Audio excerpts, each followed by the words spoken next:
Mi hijo me dejó sola en el médico, me dio la espalda y dijo: «Mamá, quédate esperando que voy a trabajar, luego alguien te busca». Soy Consuelo, tengo 74 años y soy viuda desde hace 15. Lo que él no sabe es que ese día yo llevaba en el bolso algo más que mis pastillas y mi pañuelo, algo que iba a cambiar para siempre el peso de las balanzas. Me quedé sentada en esa silla de plástico duro, con el olor a desinfectante metido en la nariz como un recordatorio de que ya no valía mucho. 10 minutos.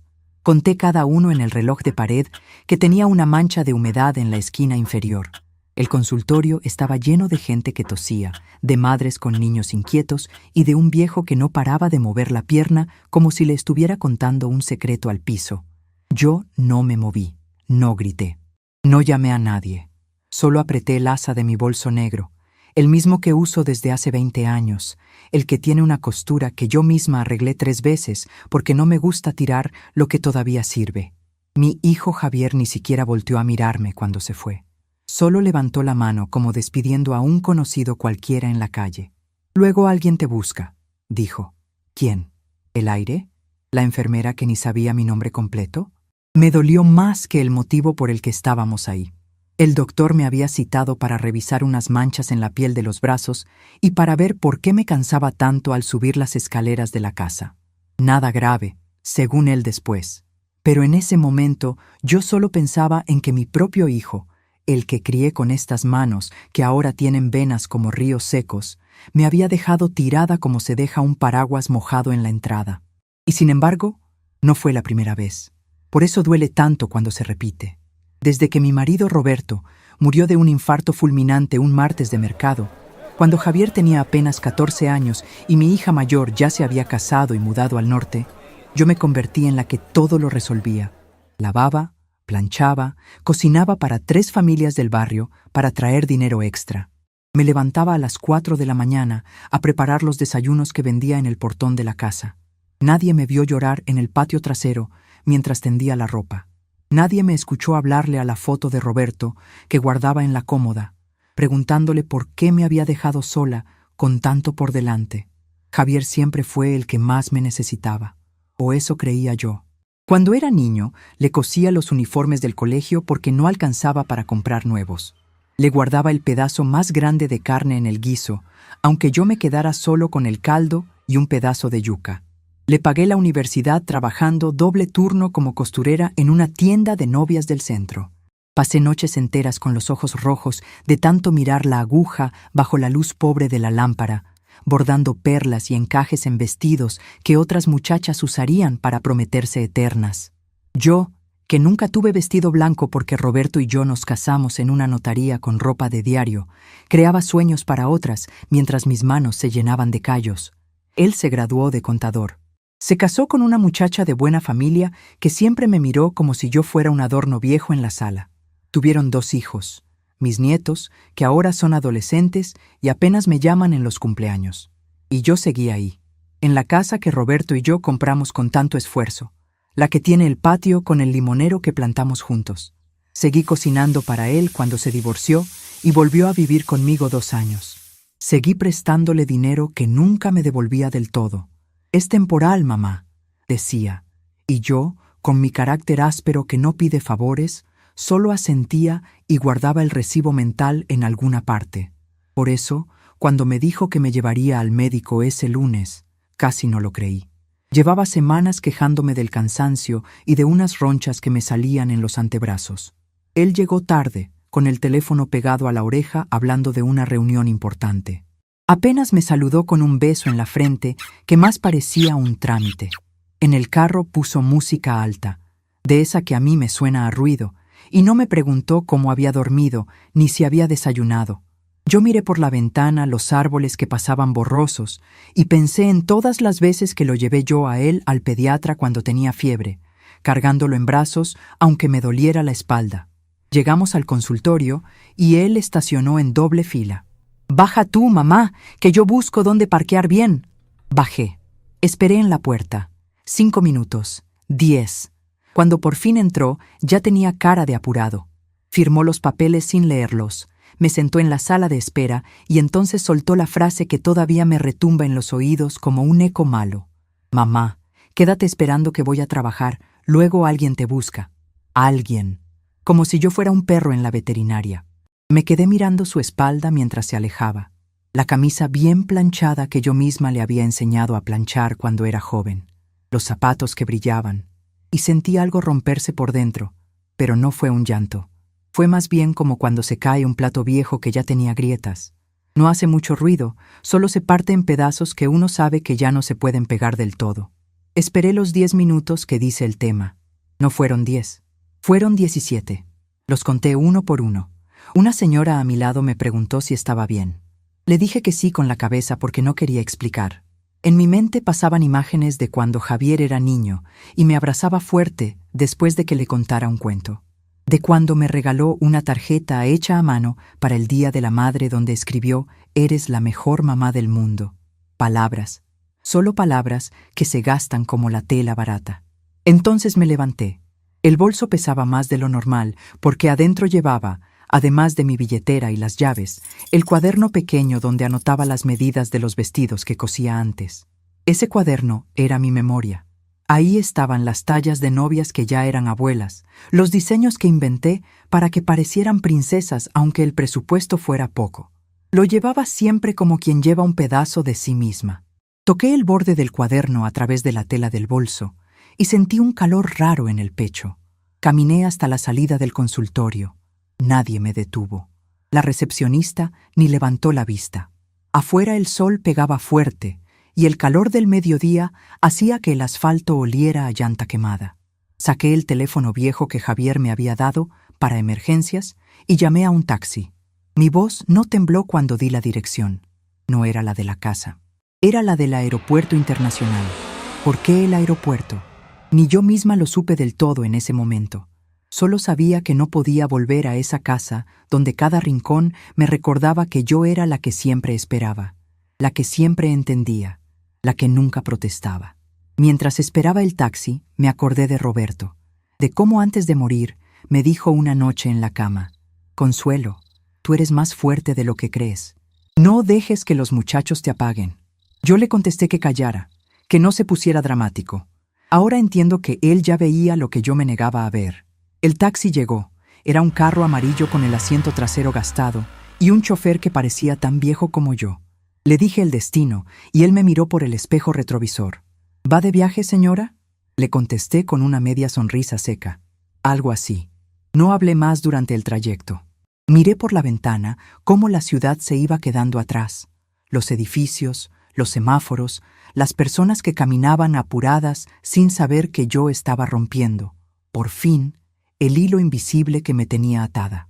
En el camino recordé detalle por detalle los últimos años.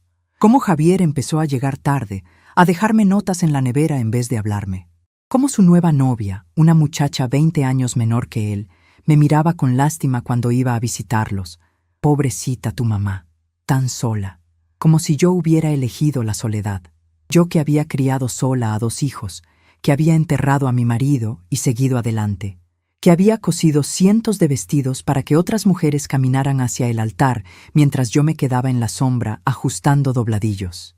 El taxi entró en la vía que lleva al aeropuerto. El tráfico se puso más denso. Aviones pasaban arriba haciendo ese ruido que a mí siempre me había gustado. Cuando trabajaba cosiendo en casa, a veces dejaba la ventana abierta para escuchar los aviones y soñar que algún día yo también me iría lejos. Nunca lo hice.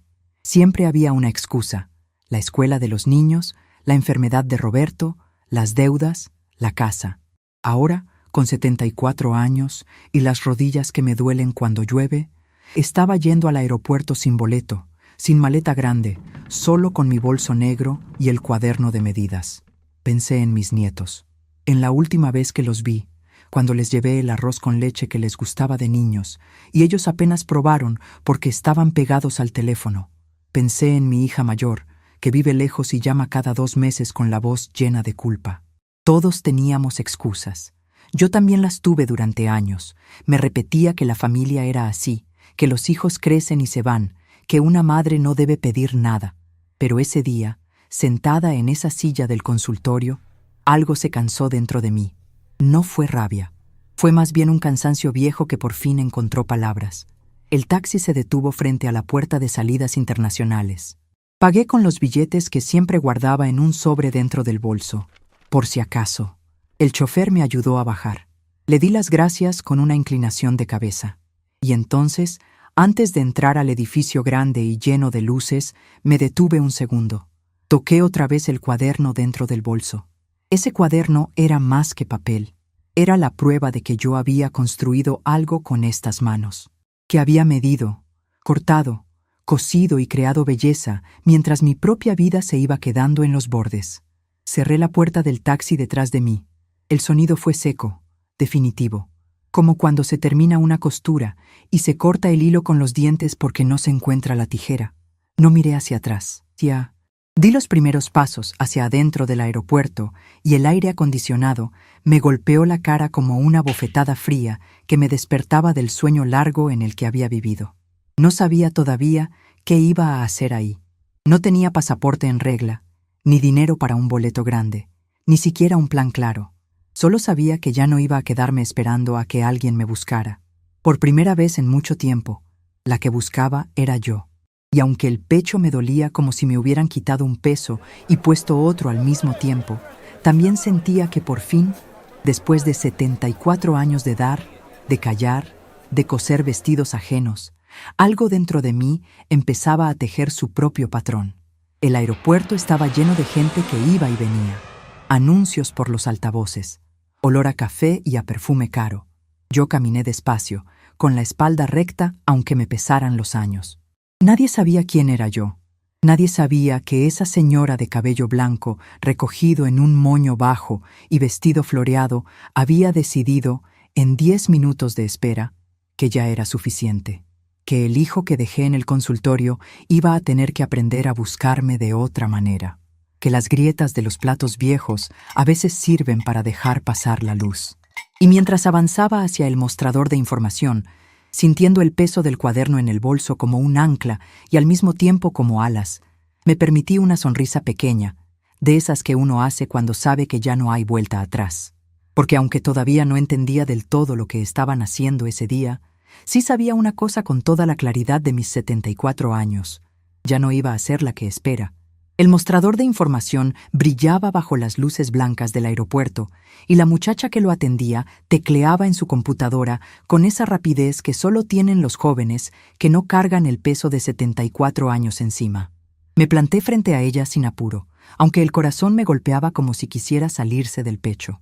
El cuaderno dentro del bolso parecía latir contra mi cadera, recordándome cada medida, cada dobladillo, cada noche en que mis ojos se cerraron de puro cansancio mientras cosía para que otras vivieran sus sueños.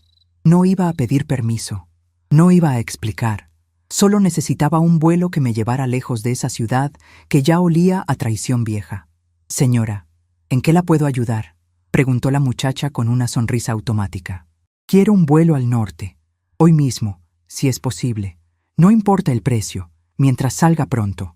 Ella parpadeó, sorprendida por la determinación en mi voz. Me preguntó destino exacto. Le dije el nombre de la ciudad donde vivía mi hija mayor desde hacía 15 años, la misma que llamaba cada 2 meses con esa culpa que se nota hasta por teléfono. La muchacha tecleó, frunció el ceño, y después de unos minutos que se me hicieron eternos, me ofreció un boleto en un vuelo que salía en hora y media. 1,800 pesos. No era poco para mí, pero saqué el sobre que siempre guardaba en el fondo del bolso.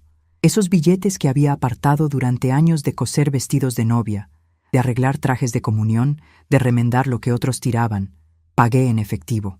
Firmé donde me indicó sin leer 2 veces. Y cuando me entregó el pase de abordar, sentí que algo dentro de mí se cerraba para siempre. Ya no era la Consuelo que esperaba en una silla de plástico. Era la que se iba. Me senté en una de las sillas de la sala de embarque, cerca de una ventana desde donde se veían los aviones rodando como bestias metálicas. El olor a café quemado y a pan recién horneado llegaba desde un kiosco cercano, pero no tenía hambre. Solo abrí el bolso, saqué el cuaderno y lo puse sobre mis rodillas. Pasé las páginas despacio, sintiendo el papel gastado bajo las yemas de los dedos. Ahí estaba todo. La talla 38 de una novia nerviosa que se casó en el 98. La cintura de otra que pidió perlas importadas, aunque su novio era un simple mecánico. Cada anotación era un recordatorio de que yo había construido vidas ajenas mientras la mía se deshilachaba. Javier nunca entendió eso. Para él, yo era solo la mamá que planchaba sus camisas y guardaba silencio. El teléfono vibró en el bolso. Lo saqué y vi su nombre en la pantalla, Javier. Dudé un segundo, pero contesté. No iba a esconderme. Mi voz salió firme, más áspera de lo que esperaba. «¿Mamá? ¿Dónde carajos estás?» La recepcionista del consultorio me llamó hace media hora diciendo que te fuiste. ¿Estás bien? Estoy saliendo de la oficina ahora mismo para ir a buscarte. Lo imaginé en su carro, con esa camisa que yo le había enseñado a planchar, el teléfono pegado a la oreja como si el mundo girara alrededor de sus reuniones.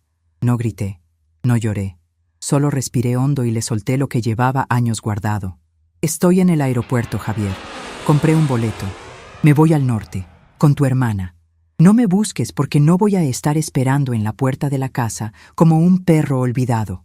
Del otro lado se hizo un silencio tan largo que pensé que se había cortado la llamada. Después vino su voz, alta, incrédula, como si yo hubiera perdido la cabeza. ¿Qué estás diciendo, mamá? ¿Te volviste loca? Acabo de dejarte en el médico porque tengo una presentación importante a las 11. No puedes hacerme esto. ¿Sabes el susto que me diste? Vuelve a casa.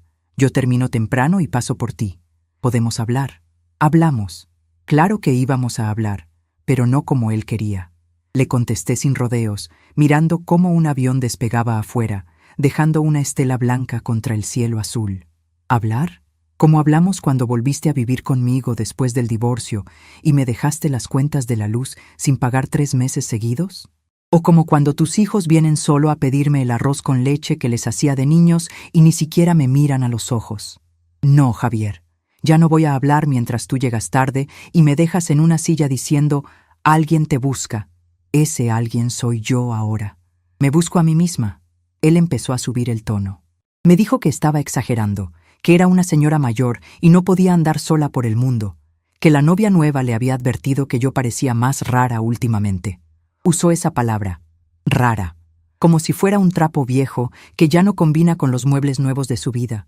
Sentí que la rabia me subía por la garganta, pero la contuve.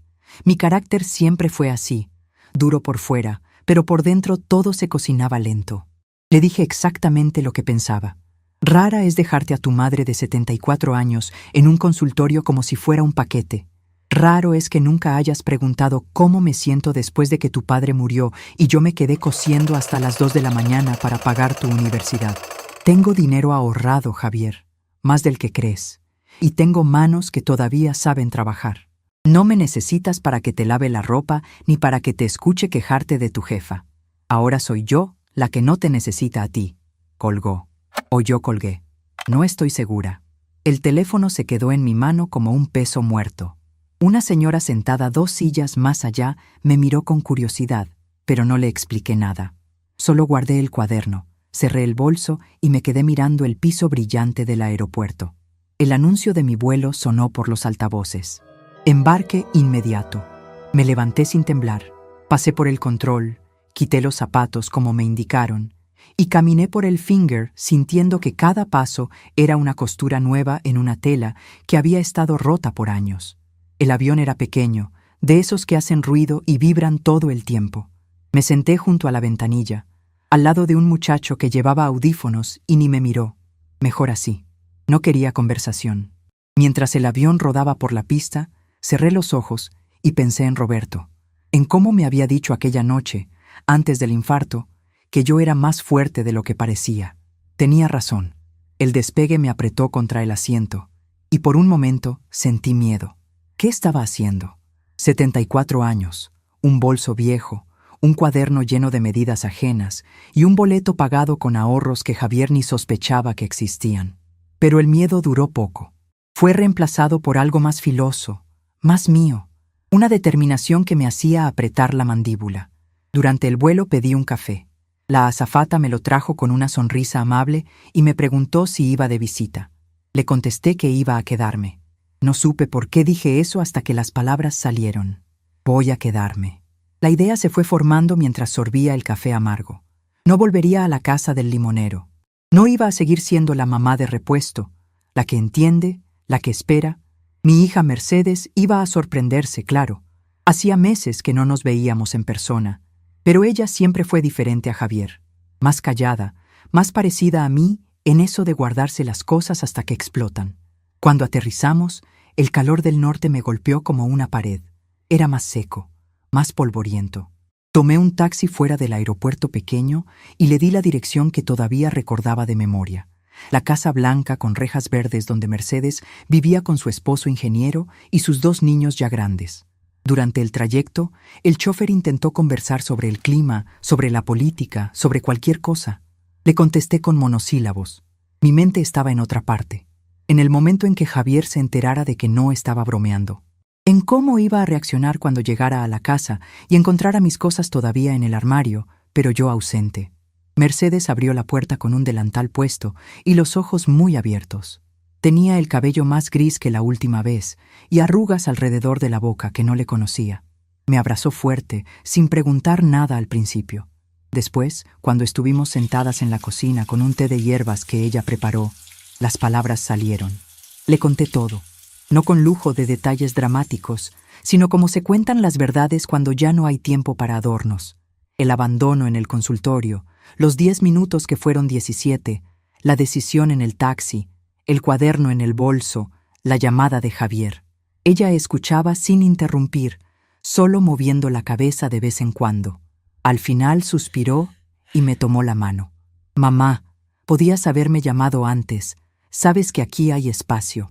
Los muchachos ya casi no viven en casa. Puedes quedarte el tiempo que quieras. No fue lástima lo que vi en sus ojos. Fue reconocimiento. Como si ella también hubiera estado esperando su propio momento de dejar de ser la que entiende.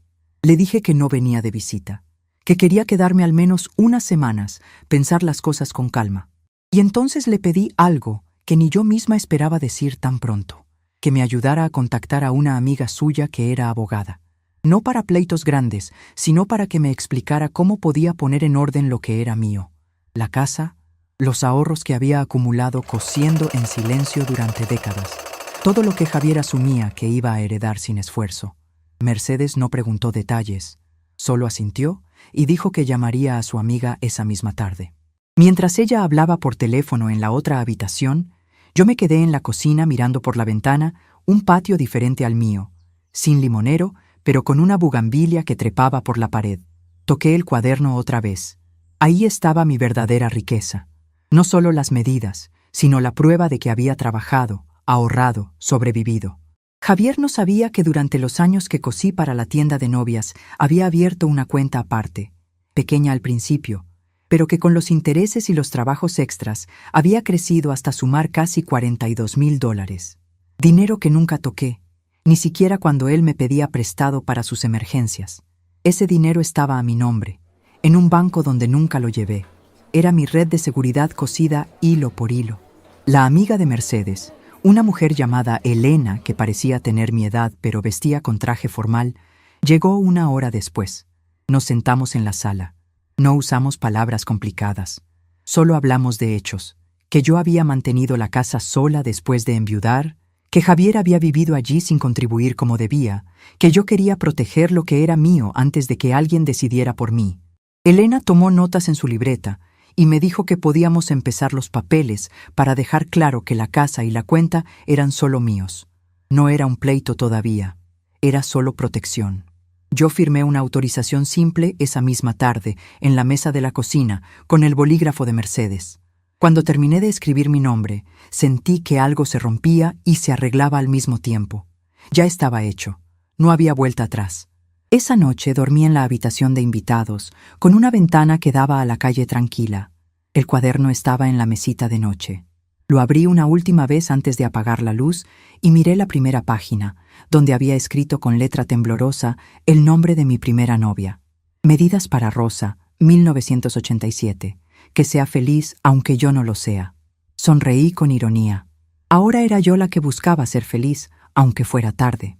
Javier iba a descubrirlo en 2 semanas, cuando todo empezara a moverse sin que él pudiera detenerlo. Pero eso todavía no lo sabía. Yo sí, y por primera vez en mucho tiempo, la que decidía el patrón era yo. A la mañana siguiente me levanté temprano, como siempre. Preparé el desayuno para Mercedes y su esposo. Ellos me miraron como si no pudieran creer que yo estuviera ahí de verdad. Les dije que no se acostumbraran a que yo sirviera, que ahora las cosas iban a ser diferentes, que yo también tenía derecho a sentarme y que me sirvieran de vez en cuando. Mi hija sonrió con los ojos húmedos. No hablamos de Javier, todavía no, pero yo ya había movido la primera pieza. El resto vendría solo, y aunque el pecho todavía me dolía por el hueco que deja un hijo cuando te da la espalda, también sentía que por fin estaba tejiendo mi propio vestido, uno que no sería para nadie más, uno que iba a llevar yo hasta el final. Los días siguientes en casa de Mercedes se fueron acomodando como una tela que al principio arruga, pero luego encuentra su caída natural. Me sentaba en el patio por las mañanas, con la bugambilia rozándome el hombro cuando el viento soplaba del oeste, y dejaba que el sol del norte me calentara las manos sin apuro.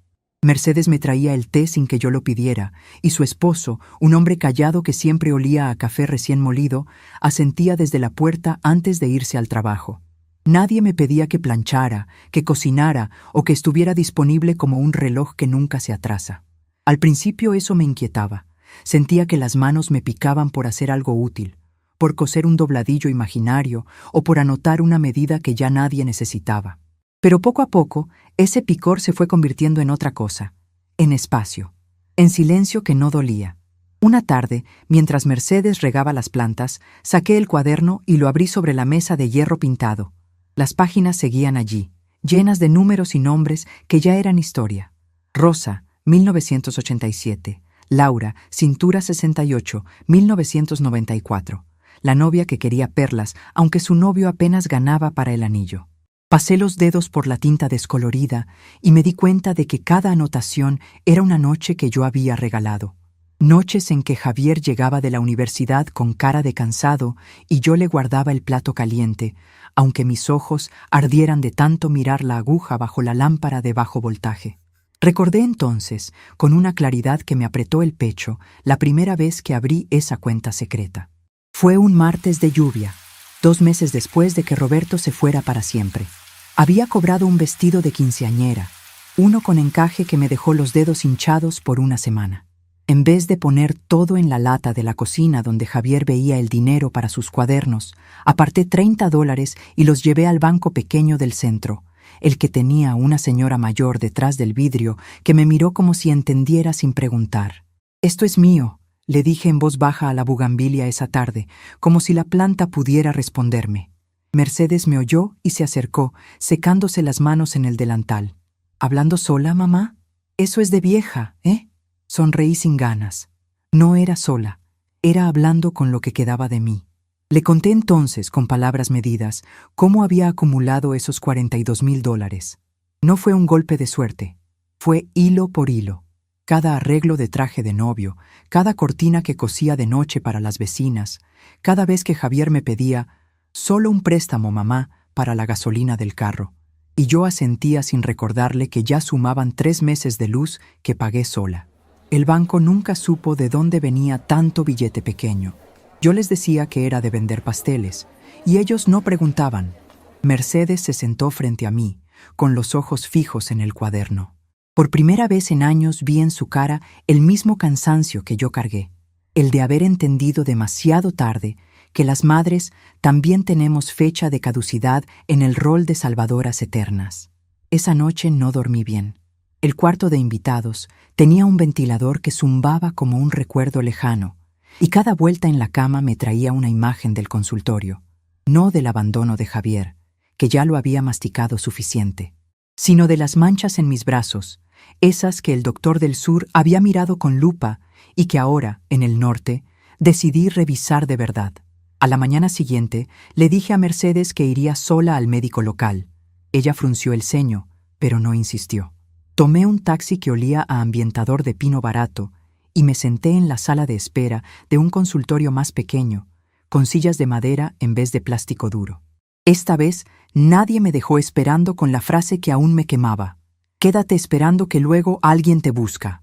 Yo era el alguien, y el médico, Un hombre de barba canosa que parecía haber visto más vidas rotas que curadas, me examinó los brazos con cuidado. No es nada grave, señora Consuelo. Pero el cansancio, eso viene de años acumulando. Deje de cargar lo que no le corresponde. Sus palabras se me clavaron como una aguja en la tela equivocada. Salí de allí con una receta simple y una sensación nueva, la de no tener que explicar nada a nadie.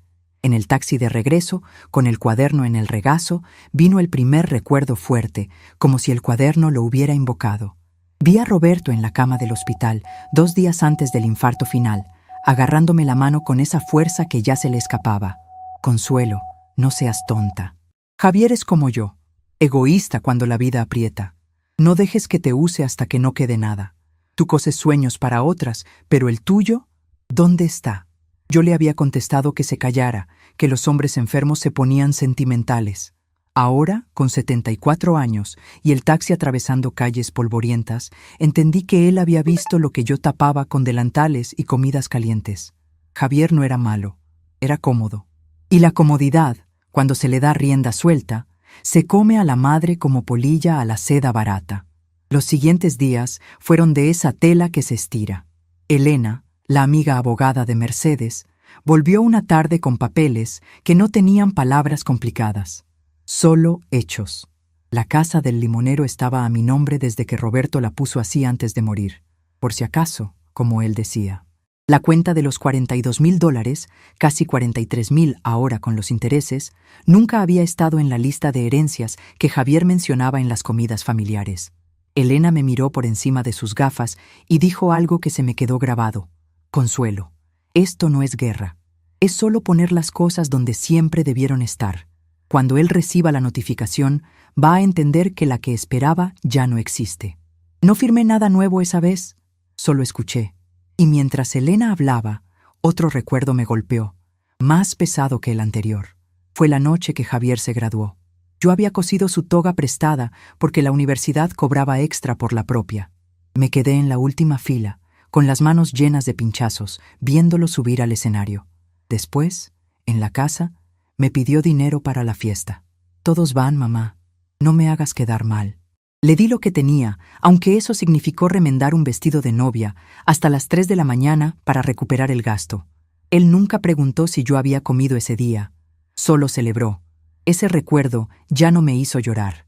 Me hizo apretar el asa del bolso con más fuerza. Era como si el cuaderno, con sus medidas ajenas, me estuviera midiendo a mí ahora.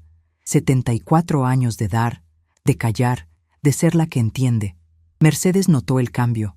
Una noche, mientras cenábamos algo simple que ella había preparado, arroz con pollo que no sabía como el mío pero que sabía a libertad, me preguntó directamente, ¿y si Javier aparece aquí, mamá? Porque va a aparecer. Él no sabe perder. Me tomé el tiempo de masticar antes de contestar. Mi voz salió áspera, como siempre que la verdad pesa. Que aparezca. Pero no va a encontrar a la Consuelo que le planchaba las camisas y le guardaba el pedazo grande de carne. Va a encontrar a la que se subió a un avión con solo un bolso y un cuaderno, la que ya no cose para otros. Ella asintió, y en sus ojos vi un orgullo que no esperaba. Su esposo se quedó callado, pero al día siguiente me trajo un pedazo de tela que había comprado en el mercado, algodón grueso, color crema, del que sirve para un vestido sencillo pero propio. No dije gracias con muchas palabras, solo lo toqué, y sentí que mis manos, esas que tenían venas como ríos secos, todavía recordaban cómo cortar sin patrón prestado. Los flashbacks no paraban. El tercero llegó una madrugada, cuando el calor del norte me despertó antes del amanecer. Vi a mi hija menor, no Mercedes, la que se fue más joven y casi no habla, llamándome por teléfono años atrás para pedirme que cuidara a Javier porque él es más frágil. Yo, viuda fresca, con la foto de Roberto en la cómoda, acepté. Cuidé, presté, esperé. Y cuando ella se mudó al extranjero, ni siquiera me mandó una postal para el cumpleaños. Ese recuerdo ya no era dolor, era combustible. Me levanté, fui a la cocina y preparé café solo para mí. Lo bebí mirando el patio ajeno, sintiendo que algo dentro se estaba cociendo de nuevo, pero esta vez con puntadas fuertes, de las que no se deshacen con un tirón. Elena volvió 2 días después. Esta vez trajo una carta del banco confirmando que la cuenta estaba blindada a mi nombre. No usó palabras de abogado, solo dijo que ahora cualquier movimiento grande necesitaba mi firma, no la de Javier, que la casa no podía venderse sin que yo lo aprobara. Me senté en la misma mesa de la cocina donde había firmado la primera vez y toqué el cuaderno como si fuera un talismán. Ahí estaba mi recurso, el que nadie vio venir. No era solo dinero. Era la prueba de que mientras ellos vivían, yo había estado tejiendo una red debajo de sus pies. $43,000 que Javier pensó que eran suyos por derecho de sangre. La casa que él remodeló en su mente como futura herencia. Todo cosido en silencio, como yo cosía los encajes que otras lucirían en altares. El pivote llegó esa misma tarde, sin anuncio. Estaba en el patio, cortando la tela que me había regalado el esposo de Mercedes. Las tijeras hacían un sonido limpio, definitivo. De pronto me di cuenta de que ya no sentía el hueco en el pecho como un vacío. Lo sentía como un molde, un espacio donde yo podía entrar entera, sin pedir permiso. Llamé a Mercedes y le dije, sin drama, quiero que Elena acelere lo que falta, no para pelear, sino para que quede claro. En 2 semanas él va a recibir lo que yo recibí en ese consultorio, la espalda de alguien que ya no tiene tiempo de esperar. Ella no preguntó detalles, solo tomó el teléfono.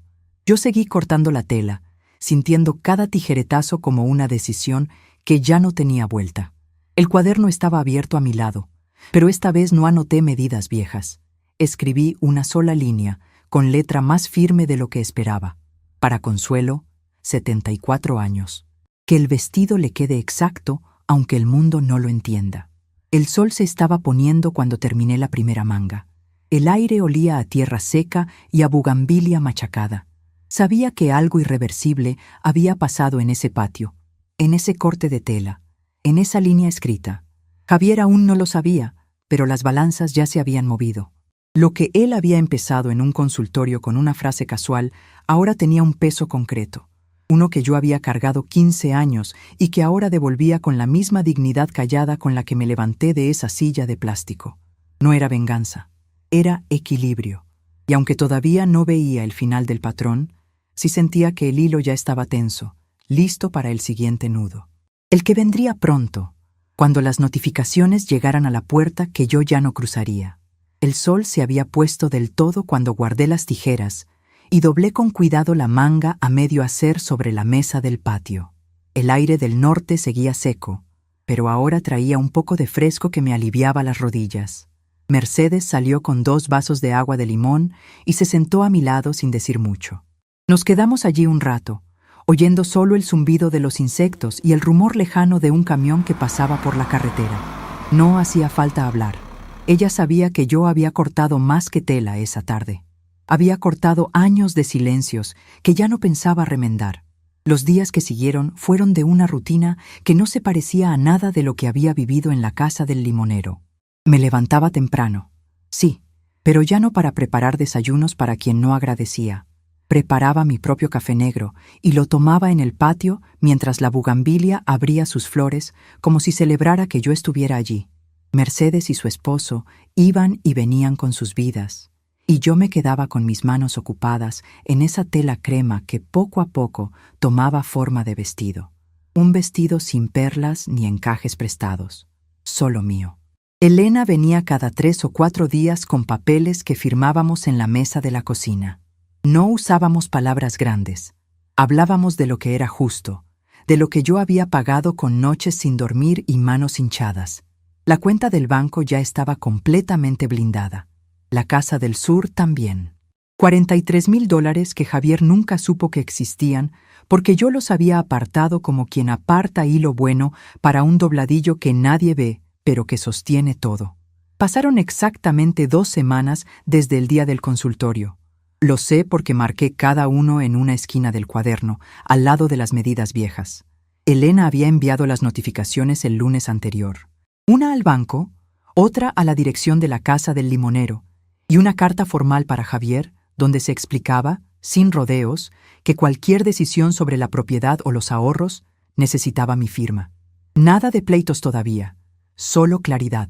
Yo no quería guerra. Quería que él sintiera en la piel lo que se siente cuando te dejan sentada esperando a que alguien te busque. El jueves por la tarde, el teléfono de Mercedes sonó mientras yo estaba terminando el cuello del vestido. Ella contestó en la sala y su cara cambió en segundos. Me miró desde la puerta con los ojos muy abiertos. «Es Javier», dijo bajito, tapando el auricular. «Está furioso. Dice que recibió una carta de un abogado y que viene para acá». No me moví. Seguí pasando la aguja por la tela, como si el mundo no se estuviera sacudiendo. Mercedes le dijo que sí, que yo estaba aquí, que no era ninguna broma, y que si quería hablar tenía que venir con calma. Cuando colgó, se acercó y me puso una mano en el hombro. «Mamá, dice que salía ahora mismo del aeropuerto del sur. Llega en 3 horas. Trae la voz de cuando era niño y le quitaban un juguete. Pero esta vez el juguete es la casa y el dinero que creía que ya era suyo». Asentí. Sentí un nudo en el estómago, pero no era miedo. Era el mismo nudo que sentí cuando corté el hilo de un vestido de novia que no me convencía. Sabía que iba a doler, pero también sabía que después la tela quedaba más limpia. Le pedí a Mercedes que no se metiera en medio, que esto era entre él y yo. Ella llamó a Elena de todos modos y le pidió que estuviera disponible por si la cosa se ponía fea. No quería abogados en la sala, pero sí quería la red debajo de mis pies bien asegurada. Las 3 horas se me hicieron cortas y largas al mismo tiempo. Terminé el vestido. Me lo probé frente al espejo del cuarto de invitados y vi a una mujer de 74 años que ya no parecía esperar nada. El color crema me suavizaba las venas de las manos. Me recogí el cabello como siempre, pero esta vez me puse un broche que Mercedes me había regalado el día anterior. Pequeño, de carey, nada lujoso, solo un detalle que era mío. Cuando oí el timbre, ya estaba sentada en la sala con el cuaderno sobre las rodillas y una taza de té que se había enfriado sin que yo lo tocara. Javier entró como un viento caliente del sur, la camisa arrugada del viaje, el pelo revuelto, los ojos rojos de rabia y de cansancio. Detrás de él venía su novia nueva, la muchacha de 20 años menos que parecía incómoda de estar allí. Mercedes los hizo pasar a la sala, pero se quedó de pie cerca de la puerta, como vigilando. Javier ni siquiera me saludó como se saluda a una madre. Se plantó frente a mí y tiró la carta sobre la mesa baja. El papel hizo un ruido seco que me recordó el que hizo la puerta del taxi aquel día. «¿Qué es esto, mamá? ¿Te volviste completamente loca? Recibo una notificación diciendo que la casa está blindada a tu nombre y que la cuenta que supuestamente tenía ahorros familiares nunca fue mía. $43,000. ¿De dónde sacaste esa plata, carajo? Yo te presté dinero, te pedí ayuda, viví contigo después del divorcio y ahora me sales con que nada es mío. ¿Esto es tu venganza por haberte dejado en el médico? Fue un maldito día ocupado. Tenía una presentación importante. Su voz subía y bajaba como cuando era adolescente y le negaba el carro. La novia se sentó en una silla aparte, mirando el piso. Yo no me levanté. Apreté el cuaderno con las 2 manos y lo miré directo a los ojos. Esos mismos ojos que de niño me miraban pidiendo más carne en el guiso. Ahora solo veía comodidad convertida en furia. «Siéntate, Javier», le dije con la voz baja pero firme, esa que usaba cuando terminaba un vestido y sabía que no iba a aceptar devoluciones. «Y baja el tono. Aquí no eres el contador que manda en su oficina. Aquí eres el hijo que me dejó 17 minutos en una silla de plástico diciendo que alguien me buscaría. Ese alguien fui yo. Me busqué». Él se sentó, pero en el borde del sofá, como si estuviera listo para saltar. Mercedes le ofreció agua. Él la rechazó con la mano. Empezó a hablar de todo lo que había hecho por mí, que me llevaba al médico, que me llamaba cada semana, que los nietos preguntaban por mí, aunque yo sabía que eso era mentira. Usó la palabra ingrata. Dijo que era una vieja ingrata que no valoraba los sacrificios de la familia. Ahí fue cuando sentí que el hierro que se había endurecido dentro de mí durante 15 años se ponía al rojo vivo. Pero no grité. Saqué del cuaderno la primera página, la de Rosa, 1987, y la puse sobre la carta que él había tirado. «Mira esto», le dije. «Aquí están las medidas de todas las novias que vestí para que caminaran hacia un altar mientras yo me quedaba en casa cosiendo hasta que me sangraban los dedos. Esta es Rosa. Se casó en el 87. Yo cobré por ese vestido lo justo para pagar tu uniforme del colegio ese año. Tú ni preguntaste de dónde salía el dinero. Solo te quejabas si la tela picaba. Y aquí, mira esta. Laura, 1994. Esa noche me quedé hasta las 3 de la mañana porque tú necesitabas dinero para la fiesta de graduación. Me dijiste que no querías quedar mal con tus amigos. Yo remendé un vestido ajeno para darte lo que pedías y tú nunca preguntaste si yo había comido ese día. Él abrió la boca para interrumpir, pero yo levanté la mano. Por primera vez en años no lo dejé terminar la frase. Le conté, sin alzar la voz, cómo había abierto la cuenta 2 meses después de que su padre muriera. Cómo cada billete pequeño que apartaba era un pedazo de mí que no iba a dejar que se comiera la casa. $43,000 que crecieron porque yo seguía cosiendo cortinas de noche para las vecinas mientras él vivía conmigo después del divorcio y dejaba las cuentas de la luz sin pagar. Le recordé las veces que me dijo, es temporal, mamá, mientras yo planchaba sus camisas para que llegara bien presentado a sus reuniones. Mercedes intervino solo una vez, suave pero clara. Javier, ella te crió sola. Pagó tu universidad cosiendo vestidos de novia que otras usaban para prometerse eternas. Tú nunca preguntaste el precio de eso. Su esposo, que había llegado del trabajo en silencio, se quedó en la puerta de la cocina escuchando. No dijo nada, pero su presencia era como un muro que apoyaba a mi lado. Javier se pasó las manos por la cara. Por un momento vi al niño que me abrazaba después de los cuentos, pero el momento pasó rápido. Empezó a hablar de lo solo que se sentía ahora, de que la casa del limonero tenía recuerdos de papá, de que yo no podía dejarlo sin nada. Usó otra vez la palabra rara. Dijo que desde que papá murió, yo me había puesto rara, que esta decisión era de alguien que no estaba bien de la cabeza. Ahí fue cuando saqué el vestido que acababa de terminar. Lo extendí sobre la mesa, entre nosotros. La tela crema brillaba bajo la luz de la lámpara. Esto es lo que hago ahora, Javier. Coser para mí. No para que otros luzcan bonitos mientras yo me quedo en la sombra. El doctor del norte me dijo que mi cansancio venía de años cargando lo que no me correspondía. Y tú me cargaste mucho. La casa es mía porque tu padre la puso a mi nombre antes de morir, sabiendo cómo eras. La cuenta es mía porque cada centavo lo gané con estas manos que tú nunca miraste de verdad. No te estoy dejando sin nada. Te estoy dejando con lo que te corresponde. La oportunidad de aprender a pararte solo, como yo tuve que hacerlo a los 59 años cuando enviudé. La novia de Javier se removió en la silla, incómoda. Elena llamó en ese momento, y Mercedes puso el teléfono en altavoz. La abogada habló con esa calma que tienen las mujeres que han visto muchas balanzas torcidas. Le explicó a Javier, sin palabras difíciles, que todo estaba en orden legal, que yo había decidido proteger lo que construí, y que si él quería discutir, tendría que ser por la vía correcta, no apareciendo en la casa de su hermana con gritos.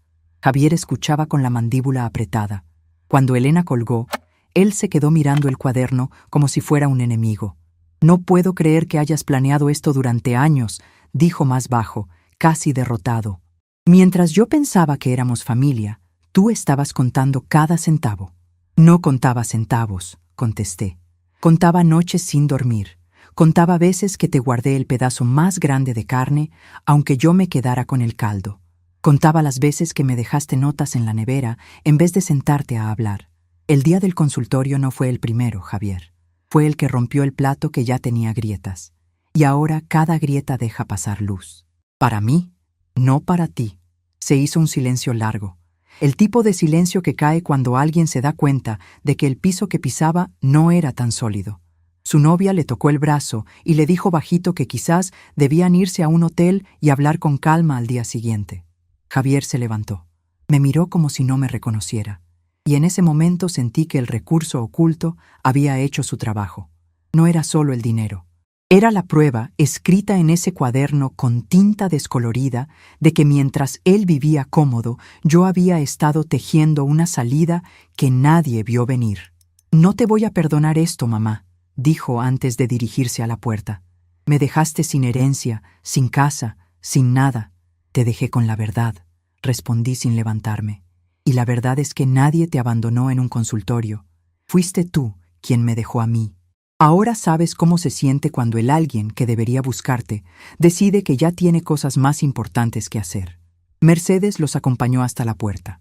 Yo me quedé sentada con el vestido sobre las rodillas y el cuaderno cerrado. Oí el carro de Javier arrancar afuera, el motor rabioso perdiéndose en la calle polvorienta. El aire de la sala olía todavía a su colonia cara, la misma que yo le planchaba las camisas para que oliera bien en sus reuniones importantes. Mercedes volvió y se sentó a mi lado. Me tomó la mano sin decir nada.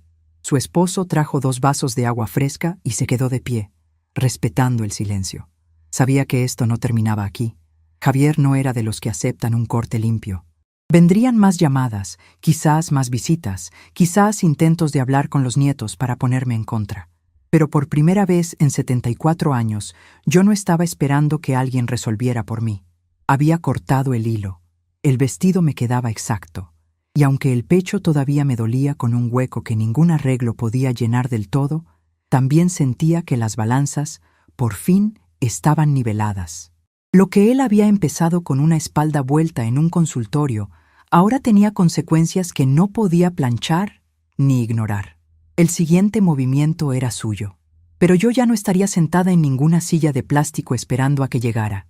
Esa noche, dormí con el cuaderno bajo la almohada, como quien duerme con una llave que abre la única puerta que importa.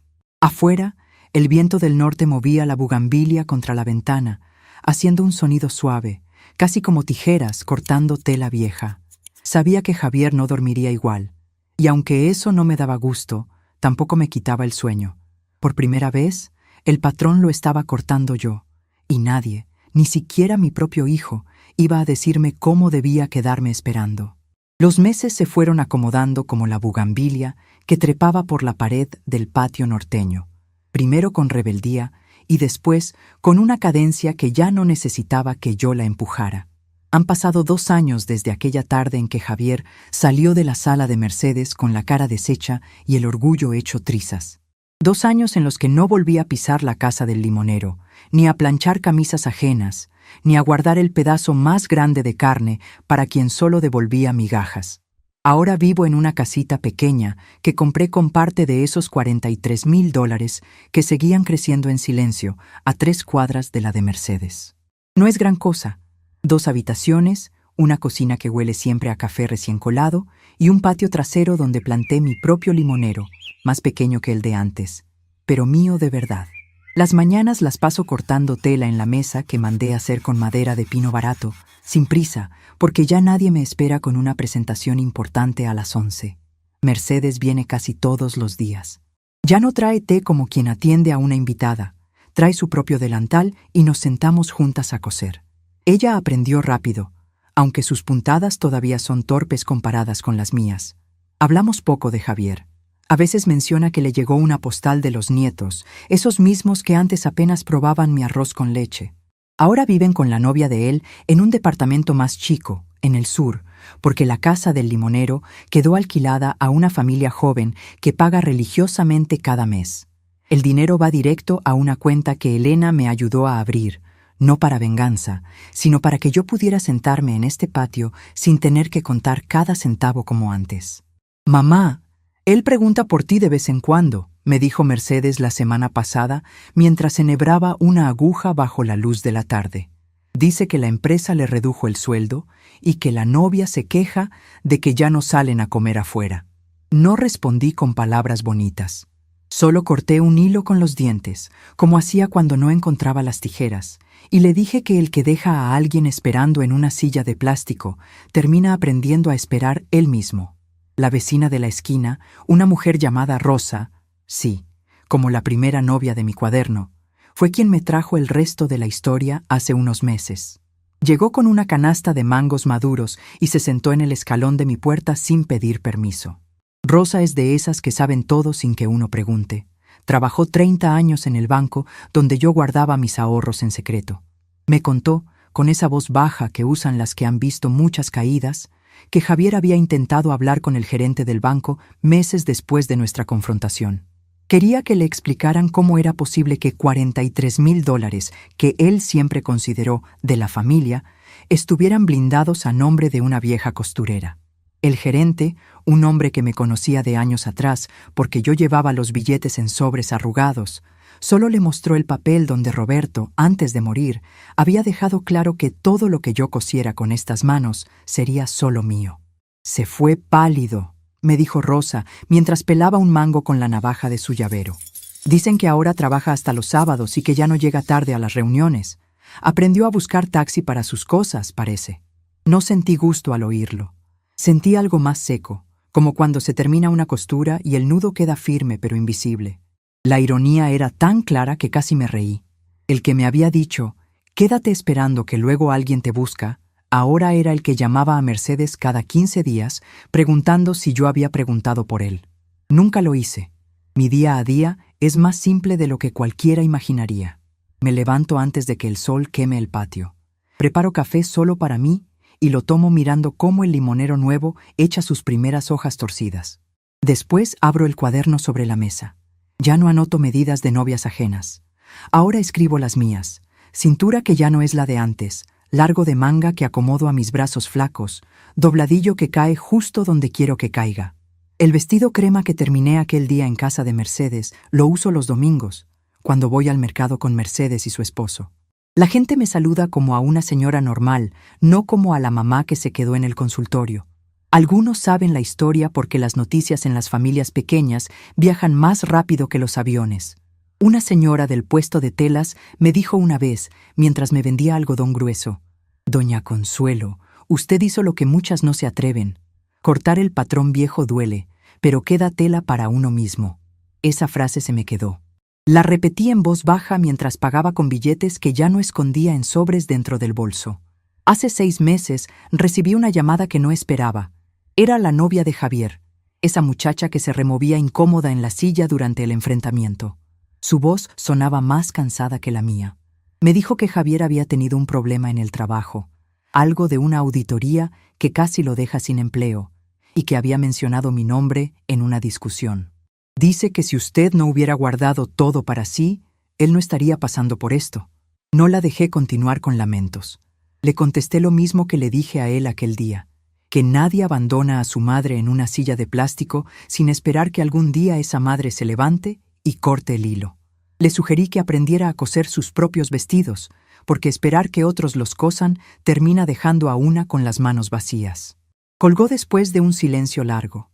Mercedes me contó después que la muchacha lo dejó 2 meses más tarde. Javier vive solo ahora, en un apartamento que huele a comida recalentada, según la vecina del sur que todavía me manda mensajes por el teléfono que ahora uso sin miedo. No siento lástima. Siento el peso justo de quien ya no carga lo que no le corresponde. Los flashbacks ya no me despiertan de madrugada. Vienen suaves, como el viento que mueve la bugambilia. A veces veo a Roberto en la cama del hospital, agarrándome la mano, diciéndome que yo era más fuerte. Ahora le contesto en mi mente: tenías razón, viejo, solo que me tomó 74 años creértelo. Otras veces veo a Javier niño, abrazándome después de un cuento, y me pregunto en qué momento el niño se convirtió en el hombre que levanta la mano como despidiendo a un conocido cualquiera. Pero esos recuerdos ya no cortan. Son como las páginas viejas del cuaderno, útiles para no repetir el patrón, pero no para detener la tijera. Elena viene una vez al mes. Ya no trae papeles para firmar. Trae fruta y se sienta a tomar café en el patio. Hablamos de cómo el banco aumentó la cuenta a casi $48,000 con los intereses y el alquiler de la casa. No usamos palabras de abogados. Hablamos de que la vida se cose con puntadas lentas y que yo ahora elijo el color de la tela. Ella me contó que Javier intentó contactarla una vez, pidiendo que mediara. Elena solo le dijo que hablara directamente conmigo. Nunca lo hizo. Prefirió mandar mensajes a Mercedes diciendo que mamá exageró. Mercedes le respondió con una foto mía en el patio, con el vestido crema puesto y el limonero de fondo. No hubo respuesta. Ahora coso para otras mujeres, pero diferente. No para novias que sueñan con altares. Coso vestidos sencillos para señoras de mi edad que quieren sentirse cómodas en sus cuerpos cansados. Les cobro lo justo y les digo que midan sus propias vidas antes de dejar que otros las midan. Una de ellas, una viuda como yo que perdió todo en un divorcio tarde, me dijo la semana pasada: Consuelo, usted me enseñó que el que deja esperando termina siendo el esperado. Esa frase la escribí en la última página del cuaderno, con letra más firme que nunca.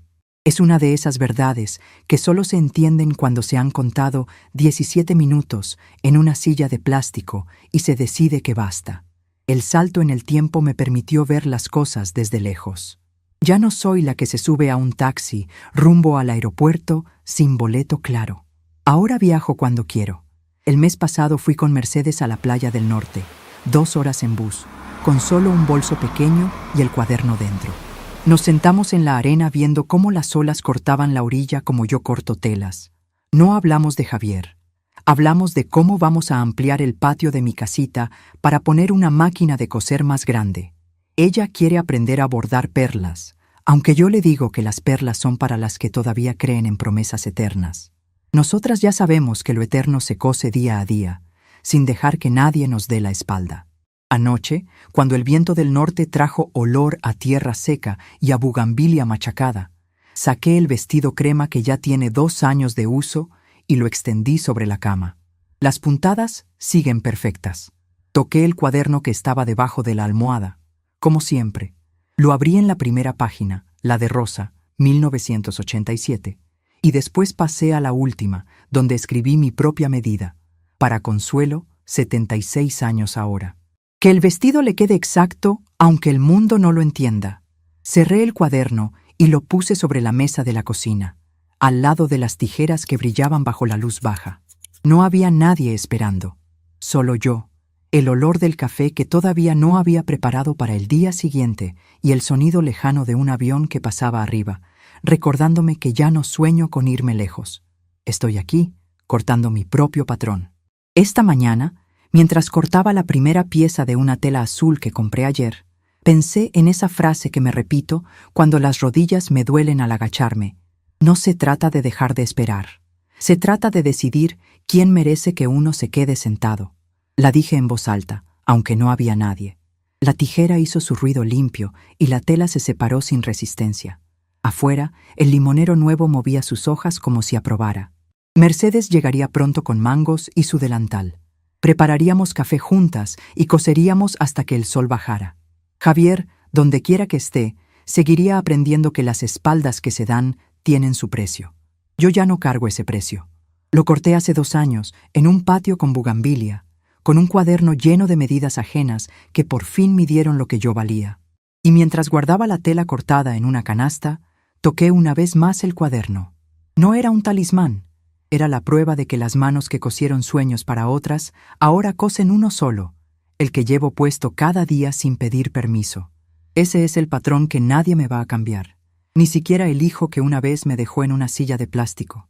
Porque al final, después de 76 años de dar y callar, aprendí que la mejor costura es la que uno hace para sí misma, aunque duela cortar el hilo que une a la familia que nunca supo medir lo que valía una madre.